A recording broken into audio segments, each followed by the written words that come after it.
మీకు తెలుసా, తిరుమలలో జరిగే బ్రహ్మోత్సవాలు అనేవి శ్రీ వెంకటేశ్వర స్వామి ఆలయంలో జరిగే అత్యంత వైభవమైన ఉత్సవం. వీటిని శ్రీవారి సాలకట్ల బ్రహ్మోత్సవాలు అని కూడా పిలుస్తారు. పురాణాల ప్రకారం సృష్టికర్త అయిన బ్రహ్మదేవుడు స్వయంగా ఈ ఉత్సవాలను ప్రారంభించాడని విశ్వాసం. అందుకే ఈ ఉత్సవాలకు బ్రహ్మోత్సవం అనే పేరు వచ్చింది. ఈ ఉత్సవాలు సాధారణంగా 9 రోజుల పాటు ఘనంగా జరుగుతాయి. ప్రతిరోజు స్వామివారు వివిధ వాహనాలపై ఆలయ వీధుల్లో విహరిస్తారు. దీనిని వాహన సేవలు అంటారు. లక్షలాది మంది భక్తులు ఈ వేడుకలు చూడడానికి తిరుమలకు చేరు. ముఖ్యమైన వాహన సేవలు: పెద్దశేష వాహనం మొదటి రోజు రాత్రి ఆదిశేషుడిపై స్వామివారు దర్శనమిస్తారు. హంసవాహనం జ్ఞానానికి సంకేతంగా భావిస్తారు. సింహవాహనం శక్తి ధైర్యానికి ప్రతీక. గరుడ వాహనం బ్రహ్మోత్సవాల్లో అత్యంత ముఖ్యమైన రోజు. ఈ రోజు భక్తుల రద్దీ అధికంగా ఉంటుంది. హనుమంత వాహనం భక్తి మరియు బలం సూచిస్తుంది.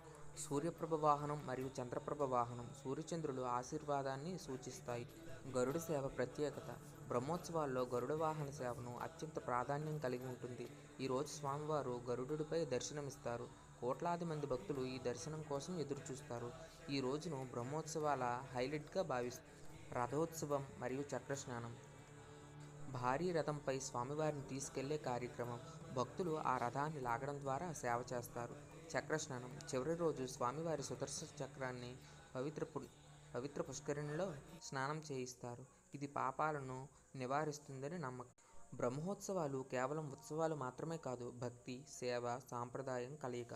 ఈ ఉత్సవాలను చూసే ప్రతి ఒక్కరికి ఒక దివ్య అనుభూతి కలుగుతుంది. మంత్రోచ్చరణలు, వేదపఠనం, సంగీతం అన్నీ కలిసి ఆధ్యాత్మిక వాతావరణాన్ని సృష్టిస్తాయి. ఇలాంటి మరిన్ని అప్డేట్స్ కోసం మన ఛానల్ని ఫాలో చేయండి.